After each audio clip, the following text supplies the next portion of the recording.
All right, welcome everyone to our FIC Coalition meeting. We have a lineup of things we want to discuss with you today, following the structure that we do for other meetings. I would like to kindly request that you mute yourself if you are not speaking so we don't get any feedback. And also, this is a time that is stressful for everybody, so I want to recognize that and make sure that if there are any topics that you would like to discuss, please connect with me so we can make sure that what you want to discuss comes up in our next meetings. So today we're going to start, as always, with a government review because there are a couple things that we have to discuss. So, Chris, if you want to take it away. Sure. Thank you very much, Trisha, and it's good to see everyone on this Friday. I hope everyone's doing well. Just briefly on a couple of things that I will update on, and then happy to, again, have any questions or put it out there again. If anyone wants a further discussion with me, feel free to reach out separately. Happy to do that as well. So with regard to the rent subsidy issue, we've now seen, and I'm sure many of you have seen, quite a number of provinces across the country either impose a ban on commercial evictions or are now seriously considering it. So we saw British Columbia do it earlier this week. Nova Scotia and New Brunswick have also passed similar bans. And we also saw here in Ontario, Premier Ford making some strong rumblings that he's going to come down on the commercial landlords in the near future if they don't start to have a better uptake on the rent subsidy program. So I know some of you on this call are working directly on that as well, but I'm happy to talk more about that moving forward. So in short, I think the stories and the notes that you are continuing to send to elected officials in each province, I know there's obviously more associations doing it than just ours, but that is having an impact on the provinces taking action to implement the program that the feds rolled out earlier this year, or just a couple months ago. So it is happening. I know it's a little bit later than we wanted, but things are do continue to happen. I know Alberta also just recently, or just yesterday, made similar noises that they're going to bring it in as well. So it's coming. Any questions or thoughts on that? Yeah, Chris, it's Chuck. My understanding is that's just a delay, right? Like it gives them a bit of slack to get open, but it could still end up in the same boat without cash flow. Like it's not going to cure the default. No, I agree with you.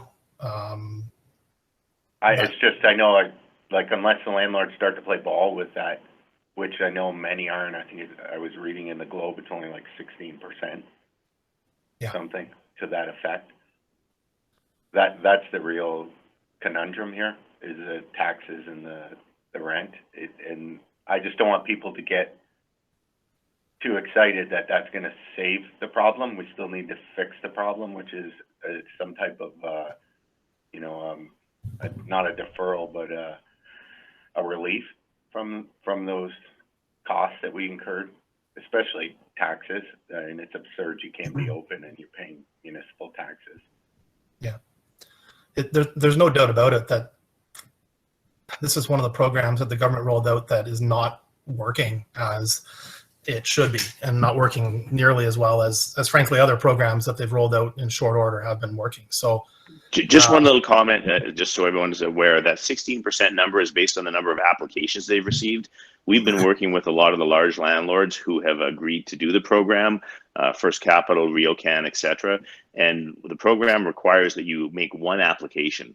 And so they're collecting all the information to do these applications. And I know that I don't think any of the landlords that we work with, so over 100 locations across Canada, have actually submitted yet. But we have more than 50% of our landlords have agreed to do it. That's good. Well, Dave. I'd be ecstatic. I'm just trying to get people not to let go of that bone, because it won't save you unless they actually apply. Yeah, no. And I think I'm still confident we're going to see, especially with the information that just came out today about Ford and Alberta and Nova Scotia and New Brunswick putting pressure on the landlords. I think a large percentage of landlords will do it. So continue to keep the pressure on. But I think one of the reasons that don't get too discouraged by that 16% number.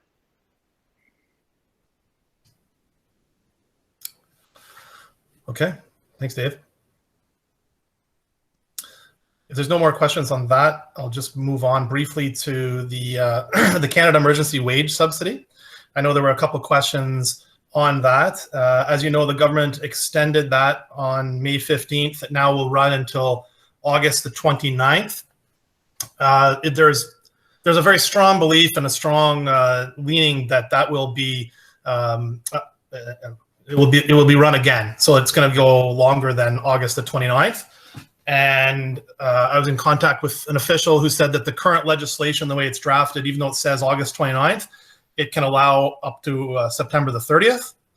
And again, I wouldn't be surprised with all the amendments that have been happening on various programs that we will see that continue into the fall. So that's it for me on the updates on federal issues. Great, thank you, Chris. Are there any questions for Chris? Any further questions? No? All right, so we will go on and speak about National Health and Fitness Day, which is tomorrow. So we did send out a mail out to everybody about what National Health and Fitness Day was all about, how to promote it, and we did see that a number of you did send that information out to a bunch of your members, so I greatly thank you for that.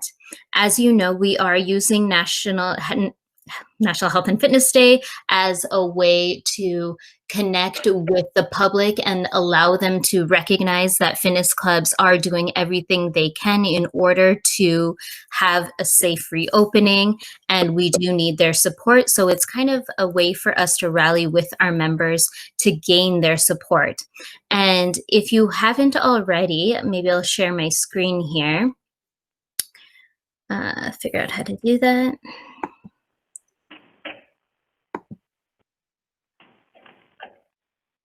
So here, maybe I'll go.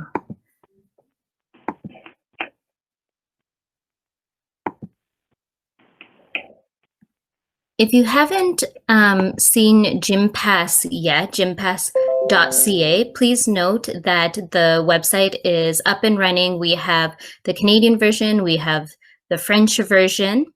And what this website does is that it recognizes that the clubs that are registered on GymPass, so the ones that are listed on here are the ones that represent being united in the fitness industry, and also the ones that support a National Health and Fitness Day. And they are going to be recognized as the ones that will offer specials if anybody was to mention GymPass, but also that these clubs are dedicated to creating a safe, clean, and secure environment for members. So if you haven't already registered your club, please make sure that you do so. And just a quick note, when you put in your email or your website information, please use the full URL. So not just www, but the HTTP and then the full email. And then also we have some information on the website that you can use in order to promote National Health and Fitness Day, which again is tomorrow. So if you haven't already done so, please let your members know that this is available for you to share. And if you also haven't already, please make sure that you help us link to the actual YouTube page. So as you know, FIC is putting on a 6-hour event. It is with our various partners within the industry, and we are going from the East Coast to the West Coast, and we are sharing a number of fitness club or fitness sessions, as well as interviews with a number of our leaders. So please do help and share this page so that everybody knows that you can come log in, and there are prizes to be won because Matrix has sponsored some gifts for those who attend. So if you go to our YouTube page, which is just Fitness Industry Canada, you can click on the live stream, and it starts at 11 a.m. Atlantic time. And Nick, if there's anything you wanted to add to that. No, just would really like everyone's help getting the word out about tomorrow if they can through their social channels. You know, I think that there's a lot of I think we've got 9 different presenters from different places across the country in very different types of classes in English and en français. There's some really cool interviews as well. We were able to get you know, former like Kim St. Pierre, who's the former goalie of our national women's hockey team. Adam Van Couverden also is hopping in an interview, and Pierre Lafontaine. A few really neat people that are going to talk about like their approach as well from the you know, what fitness means to Canadians and from their perspective as well. So just really just need help getting the word out, because there's a lot of effort that's gone into organizing the event. So the more people that are viewing it tomorrow as a way of getting it and in general promoting the fitness industry in Canada would really help. You know, help build some virality to it. And we will, you know, put all the videos up afterwards as well, and keep pushing it for, you know, for a little while as well afterwards. But really getting as many eyes on it tomorrow, bringing the awareness to National Health and Fitness Day and what the fitness industry is doing right now, given everything, and that'll be the focus, as Trisha said. So just would really appreciate everyone's help getting that message out, either resharing the posts that Trisha's put through the channels, or she's also, I think, sent out sample posts you can put through your channels themselves. Yeah, and I just saw that somebody else just signed up for Gym Pass who's on this call. So perfect. Thank you for doing that. And if you could kindly as well share it out, we would be grateful, because the plan is to get as many people as possible to support this day and support our industry. So we're using this as a launch for our campaign to promote the fitness industry. Any questions or any comments about National Health and Fitness Day tomorrow?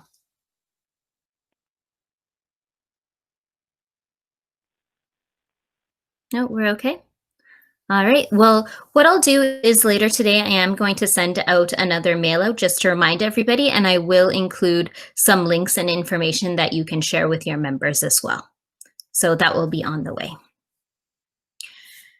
All right. So next, maybe I can get Scott to talk about a little bit of a global review. Yeah, thank you. First, I'll just say I want to thank everybody for your efforts with National Health and Fitness Day. It's pretty inspiring to see how quickly it came together, considering the short notice, and I think it's going to be a pretty cool day. We were able to sit on the Global Federation call yesterday and learn what's happened specifically in New Zealand, where they've been open for some time now. And some of the stats that I found interesting was in general, in that month, year over year, clubs were trending around, facilities were trending around 70% revenue year over year. Larger facilities with 500 or more members seem to fare better with 75% revenue, versus smaller locations were down closer to 55, 60% revenues. Suburban clubs seem to be faring stronger than downtown clubs. So I think this, you know, if they have the same restrictions downtown that some of our cities do with elevator usage, et cetera, that might, you know, be the reason why people are still working from home quite a bit. The other thing that they spoke about was personal trainers are coming back to about 60% of their client volumes. So there was consensus that some trainers or facilities were doing virtual programming, virtual sessions, but they weren't monetizing it. So it was just a service, a free service on Instagram, but there wasn't a large focus on, you either paid sessions through technology or subscription services. So I thought these were interesting stats that we would share with this group. 80% sales volume year over year as well. So there was initial very large demand when the facilities reopened for new membership sales, and they did about 80% of last May's numbers. Their industry association seems very well organized, with 600 facilities reporting statistics on a regular basis. So, I think it's an aspirational model for us. And I'll just share that we have our survey that we've sent out. I think Trisha sent that out last week to get some Canadian data. So if we can share that information with our members, share that survey with our members, that would be great for us to grab Canadian data. And then once we're reopen, do something similar with the operators so we can try and collect similar data to what New Zealand has done. So that's the update from the international forum. Just on that note, Scott, I know that in the Ontario Coalition, there was a conversation around this of how data seemed to become important. The government was looking at data to see what percentage of members would want to come back and everything like that. And I know that everybody has done their own surveys as well internally. So they might be hesitant to send a secondary survey out, which is the one that that Andy and Trisha put together. So I'd suggest it in the Ontario channel, but maybe here as well. Like, if people have got their own internal data and trust sharing that with someone like Trisha or someone who could aggregate it and anonymize it, so you don't have to do a secondary survey, and so that we could get like an overall Canadian data would be really, really helpful.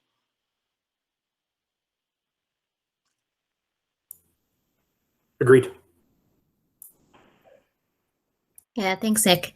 And the survey that Andy had created that I sent out a couple days ago, that one we had edited in order to cover all of Canada. So we included what province you're from and what city you're from under that as well. So that would cover more, and we can try and get more people to send it out and complete the survey.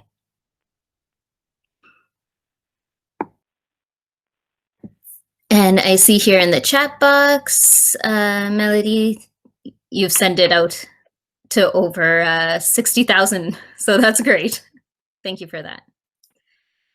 All right, so let's move on to our second part, which is always interesting, and that is going to be our provincial updates. So we will start with Ontario today. So if Chuck, you could kindly let us know what's happening in Ontario. So we had a pretty effective meeting. It went fairly quickly with Nick's help. We got past the resolutions that we all agreed upon, which mirror the Alberta and the FIC. That got put into the hands of Doug Ford's chief of staff on Thursday. So now I'm just waiting for a response, but I did hear through the back channels from a pretty good source that they are looking to open the province in regions with gyms being in that, and just keeping Toronto and Windsor, which are hotspots, kind of closed. So that's, again, not official, but it was a pretty decent back channel I heard that from just today. And then just on an upbeat note, I do have a friend who I used to work with that opened up in Manitoba on this week, and they've done over 100 sales, and now it's a larger format in 2 days. They are getting hit with a lot of freeze requests and cancellations, so it is a double-edged sword, but there's people trying to get back in. So it's a good news story. And also, just to put it out there, we should plan on being inspected. They did get inspected by a health unit on their very first day. So I'm just putting that in people's minds too, to remember when you open, the health inspector could show up and look for the signage and all the other guideline that we are given in our provinces.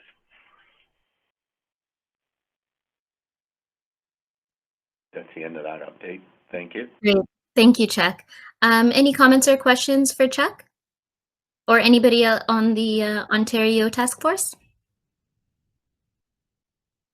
All right, thank you. Well then, let's move on to Quebec. So if Nathalie, you want to take it from here, that'd be great.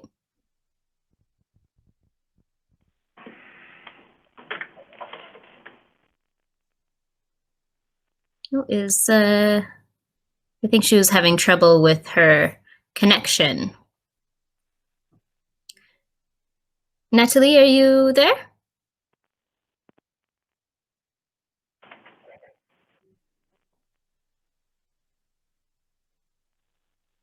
All right, well, we'll just wait for a second. We'll just come back to Quebec and let's go on to BC. So if Carl or Jeff want to take over. I don't mind if it's Carl here, Club 16. Thanks, Carl. You're welcome. All right, so we were allowed to open as of May 19th out here in British Columbia. I'll share some personal Club 16 opening updates that hopefully can help with some of the other provinces as you anticipate opening up.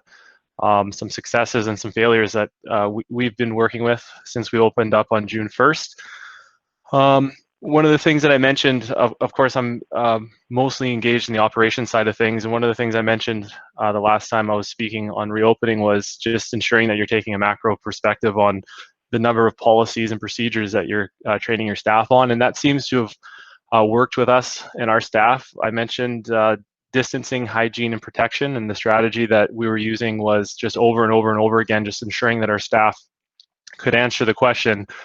If anybody asks, what are you doing to ensure that our members and your staff are safe? Well, we're ensuring that there's distance and there's hygiene and there's protection. If one of those barriers, if one of those three barriers breaks down, we have the other two to step in and ensure the health and safety of our members. That's really worked in terms of media questions, staff to manager questions, and just reassuring people that what we're doing is keeping people safe. As well, I wanted to mention that one of the reasons we were able to reopen as quickly as we did with 14 locations was just because of the trust that we've been able to build with our leadership group. So I think it's important that I share that if you haven't had a culture of building trust with your staff or your leaders, it will become difficult to open up and have them believe in the process or process. My wife's American, I'm Canadian. I always forget which one I should be saying, but you want them to believe in the process or process. So if you're opening up in the next month, or you anticipate you could be, and you aren't the type of leader or company that really tries to instill trust, especially with your leadership group, because your leaders are the ones that are going to be regional managers, general managers, fitness managers, really building the trust with the staff, the frontline staff. You really need to become that type of a leader or business owner.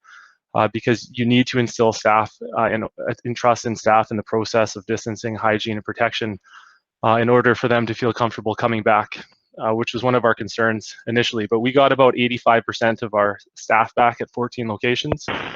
We didn't open with personal training, so we knew that we needed staff, and our commitment was when we reopened, we were going to, regardless of our financial situation, we were committed to offering every single person in our company a job back. So with our personal trainers, we offered them a position that was more of a support position within our facilities that allowed them to get back to work, come back to work, learn our rules, policies, the COVID restructuring, and so that when we move into that personal training phase 2, as we're calling it, it'll be a smooth transition for our trainers, and we won't have to go through that whole training process again with them before we have them come on site and begin to work. So reach out to your leadership group, Zoom calls, have some fun, talk about the future of your company and where you're going. I highly suggest that because it was a really effective strategy for us opening up the clubs for June 1st. One of the biggest friction points that we've had as an organization with the number of clubs that we have is communication. We have had a significant increase in the amount of communication from our staff as well as our members.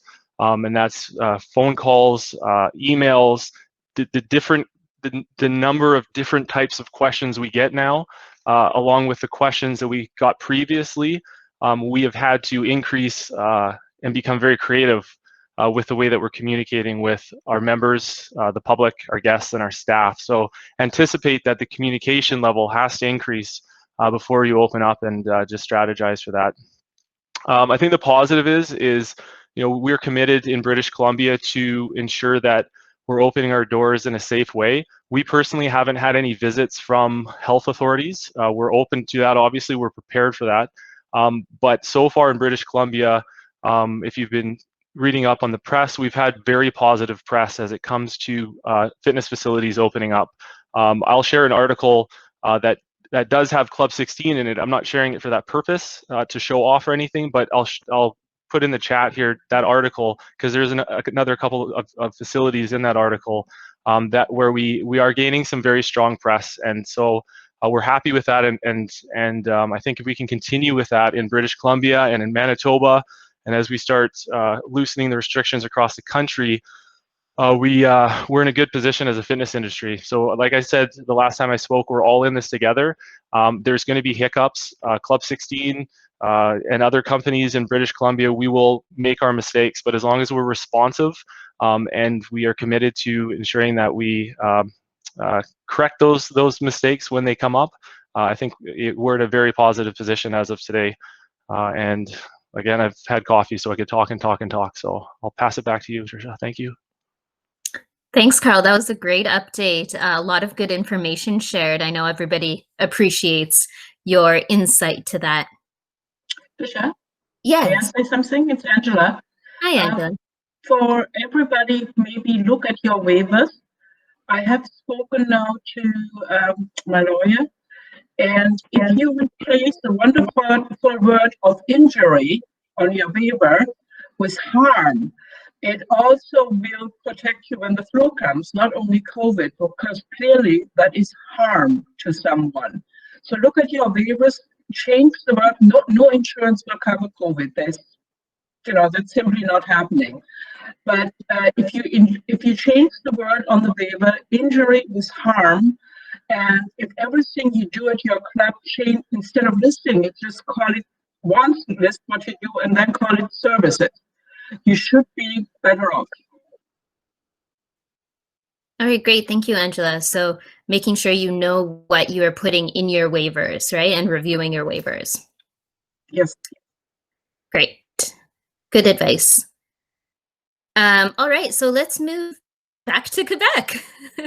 So Nathalie, if you want to take it from here. Can you guys hear me now? Yes, we can. Oh, thank goodness. Thank you. Thanks for your patience. So we had a week where I would say the tone changed in the government relations and the PR that we're having in Quebec. A very high number of businesses, clubs in particular, individual personal trainers, etc., were starting to offer physical activity outdoors, yet we were still in a confined version of the phases of deconfinement here, in which supervised exercise was not allowed. And we kept going back to the provincial government, and they were confirming that that still wasn't allowed, yet individual cities and municipalities and public health authorities, even the police and the provincial police, were telling them that they could go ahead and do it and nobody was going to stop them. So we wrote a strongly worded letter to our government relations, through our government relations team, and the next day, coincidentally or not, they announced that supervised training was now allowed everywhere, and that was yesterday.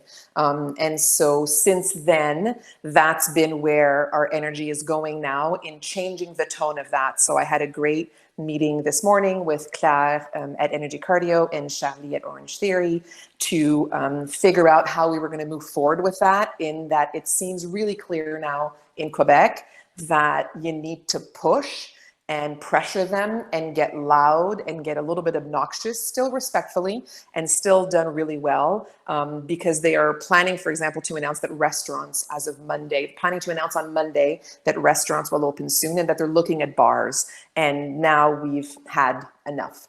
So we are changing the tone of where we feel we should be placed, refocusing on the things that how we impact society in Quebec positively, the fact that most of the people that come to the gyms are healthy adults, And therefore, the risk of what they might think is involved in opening gyms is not there. There's very likely some prejudice as to what happens in our facilities, and we need to educate them well, visually, verbally, and through a lot of what we're going to do moving forward, in particular with the press and with the general public, because there's many petitions starting all over the place now. So we're going to consolidate that. We're working with the Federation of Kinesiologists now.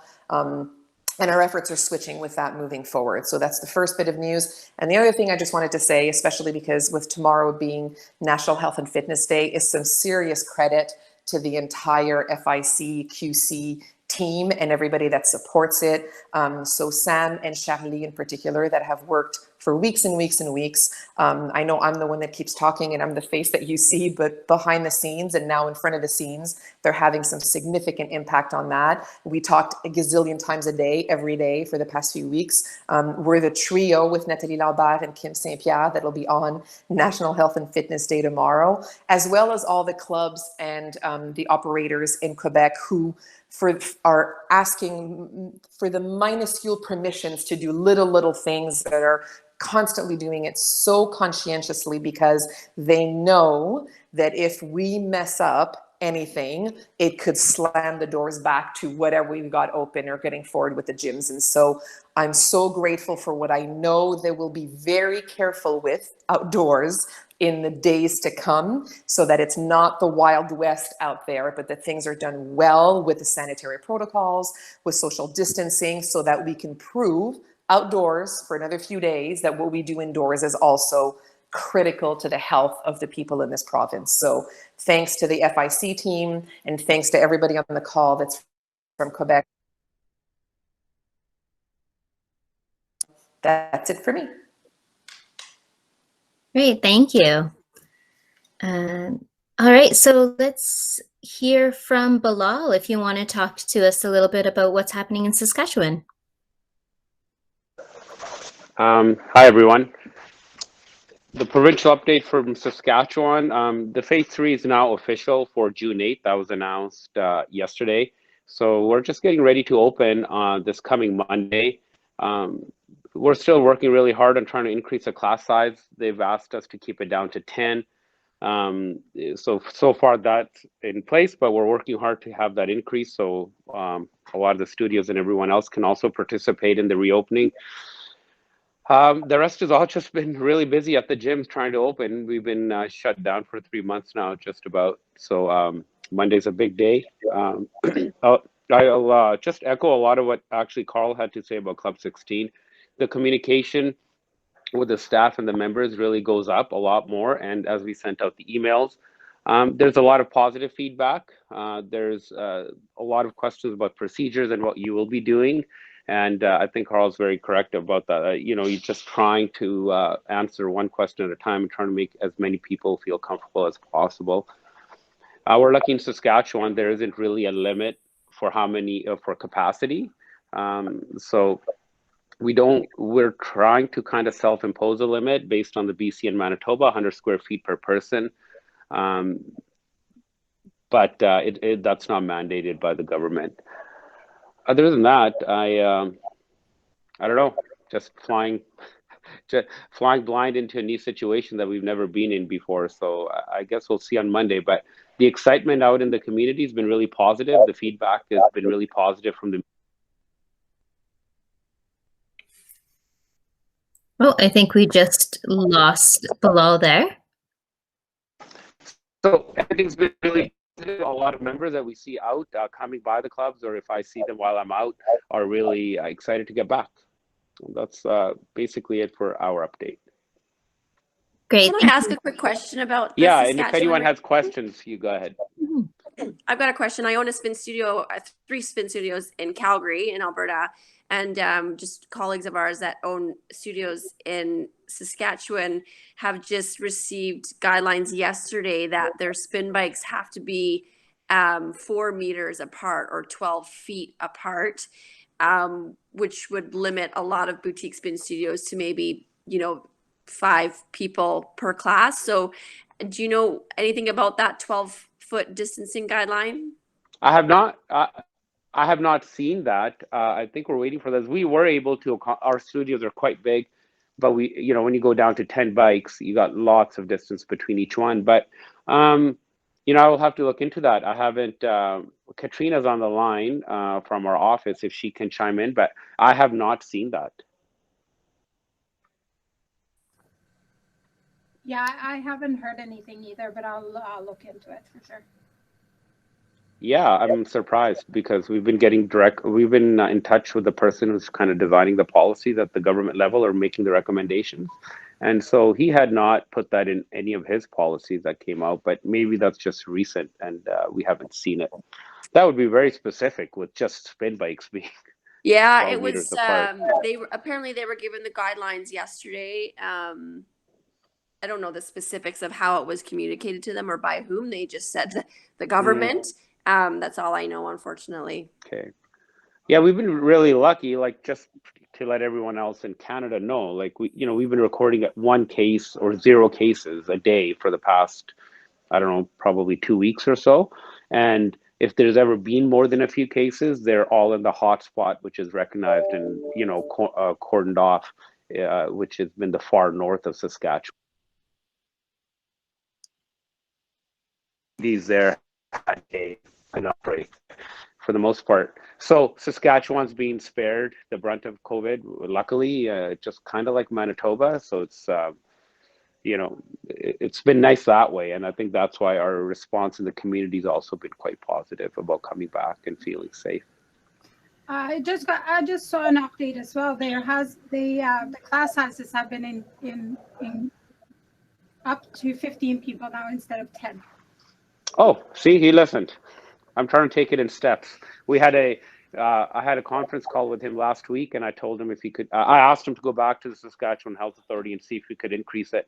I asked for 20, I think, and they've come up to 15. So that's good. That's a late. You don't get a better update than that. That's live. That's excellent. Thank you for sharing that. Yeah. Thanks, Katrina. Does it say anything in there about how far bikes have to be? I doubt it. I don't know if Katrina can hear me. No, I'm here. I'm just gonna look real quick. It says 4 meters. 4 meters? 4 meters? With Jeez. no more than 15 people per class, and that's including the instructor. That's for spin? That's for all classes. All classes. All classes 4 meters? Yep. So that might be correlated to the what I mentioned last week, that there was the doctor had told me there was a study coming out around aerobic exercise saying that 3 to 4 meters instead of 2. So someone, health authorities in Saskatchewan may have gotten their hands on that study before it became public or something. Yeah, possibly. So yeah, there you go. So again, it doesn't really help us because as soon as you go to 4 meters in classes, I mean, you probably can't have 15 people anyway. I would look to clarify whether or not if distancing is a concern of 4 meters, whether protection, let's say some sort of blocking either plexiglass or some other material will allow you to get closer than 4 meters. That seems fairly unreasonable for smaller studios. Yeah, like we have 2,000 square foot studios even in there. But anyways, that's just another discussion I'll have to have with them and see where we get. I think trying to remind everyone, staff and everyone on this call and also members, that the measures we're taking hopefully are not permanent. These are temporary. If you go back a month, going to a gym wasn't even in people's mind. And if you go back another month, it was just pandemonium and panic. And so things do change. And we're working as much as we can to get open, but it is temporary, hopefully, and hopefully within another year or shorter, we'll have a solution to COVID, and we can all start getting back to more and more normality within the clubs. So those 4 meters were just in like aerobic-based classes in the classroom. It doesn't say that on the general gym floor, right? No. Okay, that makes that From kind what of. I understand, it was all pieces of equipment. Oh wow! Okay. Yeah, including spin bikes. Okay, so Katrina, if you can send that to me. Anyways, I'll update once I get through it because this document, we just got a hold of it now. So Yeah, so maybe if I can ask you to kind of do a quick review, and then for next week we can have a For sure. hashtag update. That'd be great. Okay, Yeah. thank you. Thank you. And Balal, thank you for having Motion Fitness participate in National Health and Fitness Day tomorrow and presenting a class You're to welcome. represent Saskatchewan. Yeah, thank you, Trisha, for everything you guys do, and thanks everyone. All right, so let's move on to Alberta, where Scott will give us an update. Great. There was a provincial town hall last night where we got some pretty positive news. So although they could not confirm with 100% certainty, there was strong language saying that health clubs, fitness studios would be in phase 2, which is very exciting. Some of the language yesterday, some of the questions were about capacity. So is it going to be based on your fire code, or is it going to be based on social distancing? So the answer was leaning towards focusing on social distancing of 2 meters or 6 feet. However, there were potential extra restrictions for group fitness classes, specific high intensity classes. They didn't tell us what those were, but there was alluding to the fact that you could run group fitness classes, but there was concern with the higher intensity classes such as spin or HIIT type classes. So I wouldn't be shocked if we had something like Saskatchewan restrictions for those higher intensity classes, but it seemed like yoga classes, for example, would be fine with 2 meters. It is unknown if locker rooms would be available at this time. There was also language where they were understanding that different facilities, facilities vary in size and traffic flow. So a 100,000 square foot rec center or a 50,000 square foot large format, or a 1,000 square foot boutique, they're all different and they have different needs. So it does seem like they are trying to flex where appropriate. So those are all real positive. They did confirm that one-on-one lessons and small group training can occur as long as they follow the rules. And they did confirm that those types of programs, as well as boot camps, can occur today outside, as long as we're following those rules. So it was a very positive call. I was 80% confident we'd be in phase 2, and I've now increased that to 95% confident that we'll be in phase 2, and hopefully we get the official word early next week. I also want to just say it is inspiring to see the power of our association. So the Premier actually did respond back personally to our request, our letter. We heard that Quebec, I don't think it is coincidence. I think it is because we were able to mobilize and send the letter, the strongly worded letter. I think Ontario is going to be listening. So, it just really shows that when we come together as a group, as an industry, we can do pretty amazing things. So I just wanted to say thanks to everybody. That's it for Alberta. Thanks, Scott. I don't think Rob is on right now to give us an update for PEI. Are there any other updates that anybody would like to review? I just want to review two other points I'll make. In the in the Global Federation call, we did talk about what happens if you see one of your competitors or colleagues breaking the rules. So they're posting on social media and there's no social distancing. They're opening when they shouldn't be opening. And Richard from Fitness New Zealand was pretty adamant on this. It is up to us as advocates for the industry that we come down on those folks, and we come down hard. And the best course of action was to reach out personally, let them know what they're doing is offside, and it could impact the entire industry. And if they don't stop immediately, that they will be reported. And That seems to work. So don't report until you have that conversation, because maybe they'll change their behavior. But we actually can't tolerate folks breaking the rules, because it will put the entire industry at risk. So just wanted, I know everybody on this call is committed to doing the right thing. So just, it was kind of a follow-up from last week's conversation. And last but not least, I know we have many folks that have come onto this call or the provincial calls. Once we're open and we're running and things are pseudo back to normal, real important that we look at our contributions to this industry association. We are nothing without those contributions.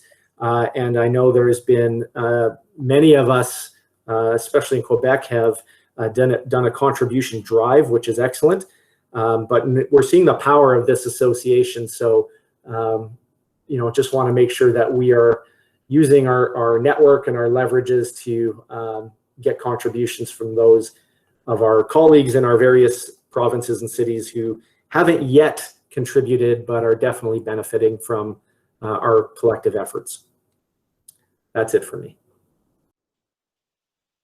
Yeah, I mentioned that, Scott, was once we get everything reopened and things flow a bit more and things get back a little bit more to normal, the focus will turn again to getting tax credits and hopefully seeing some healthcare dollars flow. So getting everybody collectively behind those efforts, setting the long-term goal of 1% of the healthcare budget spent on fitness and prevention long-term that the FIC wants to work towards. So hopefully everyone can come on board with that now that we've got everyone working together better as well once the dust settles a little.